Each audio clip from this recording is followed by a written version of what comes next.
নমস্কার বন্ধুরা, সবাই কেমন আছেন? আশা করছি সবাই অনেক ভালো আছেন, সুস্থ আছেন।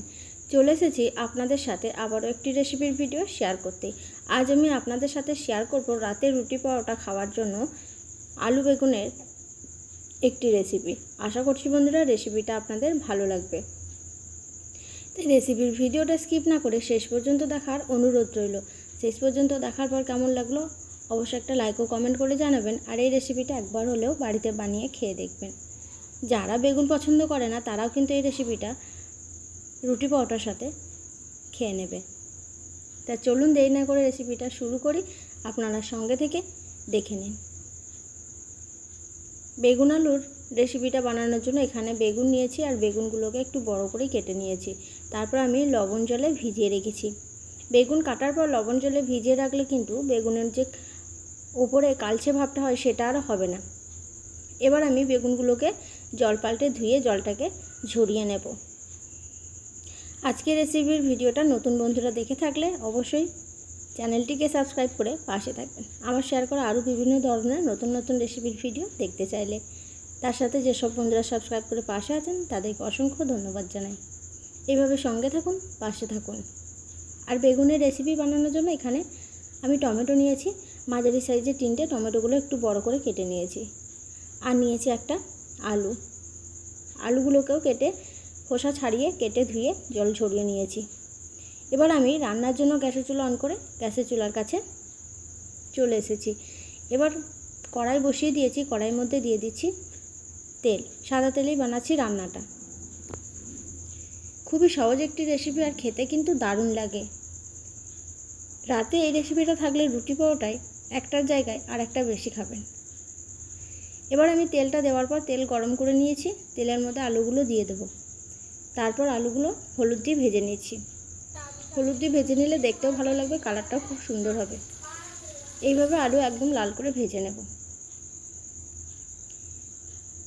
এর আগেও আমি নিরামিষ আলু পটলের একটি রেসিপি শেয়ার করেছি বন্ধুরা। যদি না দেখে থাকেন অবশ্যই দেখে নেবেন। তার সাথে চিকেনেরও একটি নতুন রেসিপি শেয়ার করেছি। এখনও যেসব বন্ধুরা দেখেননি অবশ্যই রেসিপিগুলো দেখে নেবেন। আশা করছি ভালো লাগবে। আর আমার রেসিপিগুলো দেখার পর কেমন লাগে অবশ্যই একটা কমেন্ট করে জানাবেন। এবার আমি আলুগুলোকে ভেজে তুলে পাশে রাখলাম। ওই তেলের মধ্যে দিয়ে দেবো বেগুন। বেগুনগুলোকে একদম লাল করে ভেজে নেব। বেগুন আমি ভালো করে ধুয়ে জলটা ঝরিয়ে নিয়েছি। এবার হলুদ দিয়ে দেবো আর তার সাথে লবণ দিয়ে দেবো। এরপর আমি বেগুনগুলোকে একদম লাল করে ভেজে নেব 3-4 মিনিট ধরে। সামান্য হলুদের গুঁড়ো, লবণ আর লঙ্কার গুঁড়ো দিয়ে বেগুনগুলোকে ভেজে নিচ্ছি। এইভাবে বেগুন ভাজতে ভাজতে বেগুনটা যখন অনেকটা ভাজা হয়ে যাবে তখন আমি তুলে নেব। যারা দেখবেন বেগুন খেতে পছন্দ করে না তাদেরও এই বেগুনের এই রেসিপিটা ভালো লাগবে। এবার বেগুনগুলো ভাজা হয়ে গেছে। ভাজা বেগুনগুলো অন্য একটা থালার মধ্যে তুলে নিচ্ছি।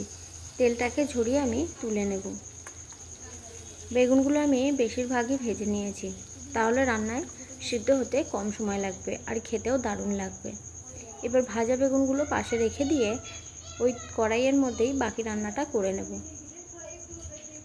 এবার আমি দিয়ে দিচ্ছি টমেটো। টমেটোগুলোকেও ভেজে নেব। 1 থেকে 1.5 মিনিট বা 2 মিনিট মতো টমেটো ভেজে নেব। তারপর টমেটো ভাজা হয়ে গেলে টমেটোগুলোকেও তুলে নেব। আলু বেগুনের এই রেসিপিটা একবার খেলে কিন্তু আবারও রুটি পরোটার সাথে খেতে মন চাইবে। এদিকে টমেটোগুলো ভেজে নিচ্ছি। টমেটো ভাজা হয়ে গেলে টমেটো তুলে নিয়ে ওই কড়াইয়ের মধ্যে আবারও কিছুটা পরিমাণ আমি তেল দিয়ে দেব। টমেটোগুলো অন্য একটা পাত্রে তুলে নিচ্ছি। এবার সামান্য পরিমাণে আবারও কড়াইয়ের মধ্যে তেল দিয়ে দেব। তেল দিয়ে তেলের মধ্যে ফোড়ন দেব গোটা জিরে আর দিয়ে দেব সাদা তিল। তারপর ফোড়নটা একটু ভেজে নেব। ফোড়ন ভাজা হয়ে গেলে এখানে দিয়ে দিচ্ছি পেস্ট করে রাখা মশলা। আছে আদা, রসুন আর পেঁয়াজ, 2টো কাঁচা লঙ্কা একসাথে পেস্ট করে নিয়েছি, দিয়ে দিলাম। এবার মশলাটা খুব ভালো করে ভেজে নিচ্ছি। আর একে একে গুঁড়ো মশলাগুলোও দিয়ে দেব। 1/2 চামচ করে দিয়ে দিলাম।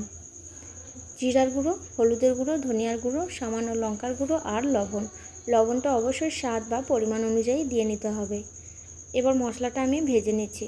মশলার পরিমাণ কিন্তু একদমই কম আছে। অল্প একটু মিক্সির জারটা ধুয়ে জল দিয়ে দেব। তারপর মশলাটা 2-3 মিনিট মতন তেল ছাড়া অবধি কষিয়ে নেব। মশলা ভালো করে কষানো হয়ে গেলে প্রথমে আমি আলুগুলোকে দিয়ে দেব। এবার কিন্তু মশলাটা ভালো করে কষিয়ে নিয়েছি আর মশলা থেকে তেল ছাড়তে শুরু করেছে। এই সময় ভাজা আলুগুলোকে দিয়ে দিচ্ছি। যেহেতু আলুটা সিদ্ধ হতে একটু সময় বেশি লাগবে, সেই জন্য আমি আলু আগে দিয়ে অল্প একটু জল দিয়ে সিদ্ধ করে নেব। ভালো করে নেড়ে নেওয়ার পরে একটা কভার করে দিলাম। তারপর কিছুক্ষণ পর আবারও ঢাকনা খুলে নিচ্ছি। এবার নেড়ে নিয়ে তারপর ভেজে রাখা বেগুনগুলোকে দিয়ে দেব। এবার কিন্তু আলুটা বেশিরভাগই সিদ্ধ হয়ে গেছে। এই সময় বেগুন দিয়ে দিচ্ছি, তাহলে আলু বেগুনটা একসঙ্গেই সিদ্ধ হয়ে যাবে। বেগুন দিয়ে ভালো করে নাড়াচাড়া করে নিচ্ছি। এইভাবে কিছুক্ষণ মশলার সাথে বেগুনটাকে নেড়ে নেব। তারপর আমি টমেটোগুলোকে দিয়ে দিচ্ছি। এবার আলু, বেগুন, টমেটো মশলার সাথে ভালো করে কষিয়ে নেওয়ার পরে লো ফ্লেমে কভার করে সিদ্ধ করে নেব। কিছুক্ষণ পর পর ঢাকনা খুলে আবার নেড়ে দিতে হবে। এখন আর কোনো রকমভাবে জল দিচ্ছি না। এইভাবে লো ফ্লেমে রান্নাটা করে নেব। লো ফ্লেমে 2 থেকে 3 বার ঢাকনা কভার করে এবং ঢাকনাটা খুলে ভালো করে নেড়ে দিলেই কিন্তু পুরোপুরিভাবে আলু, বেগুন, টমেটো সিদ্ধ হয়ে যাবে, কিন্তু গলে যাবে না। ঠিক এরকম অবস্থাতে আমি সবার শেষে দিয়ে দেবো সামান্য ধনেপাতা কুচি আর অল্প একটু গরম মশলা, সাথে একটু চিনি দিয়ে দিচ্ছি। রুটি পরোটার তরকারিতে অল্প মিষ্টি হলে খেতে ভালো লাগবে। যদি চিনিটাকে না দিতে চান তাহলে স্কিপ করে দেবেন, চিনি ছাড়াও রেসিপিটা বানিয়ে নিতে পারেন। এবার ভালো করে নেড়ে নেওয়ার পরে সবার শেষে অল্প একটু গরম মশলা দিয়ে গ্যাসের ফ্লেমটাকে বন্ধ করে দেব। এই যে বন্ধুরা, আমাদের রাতের খাবার কিন্তু একদম রেডি হয়ে গেছে। আশা করছি আপনাদের আলু বেগুনের এই রেসিপিটা ভালো লেগেছে। আজকের মতন রেসিপিটা আমি এখানেই শেষ করব। দেখা হবে পরবর্তী সময়ে নতুন কোনো রেসিপির ভিডিওতে। ততক্ষণ সবাই সুস্থ থাকুন, ভালো থাকুন, আর শেষ পর্যন্ত রেসিপিটা সঙ্গে থেকে দেখার জন্য অসংখ্য ধন্যবাদ।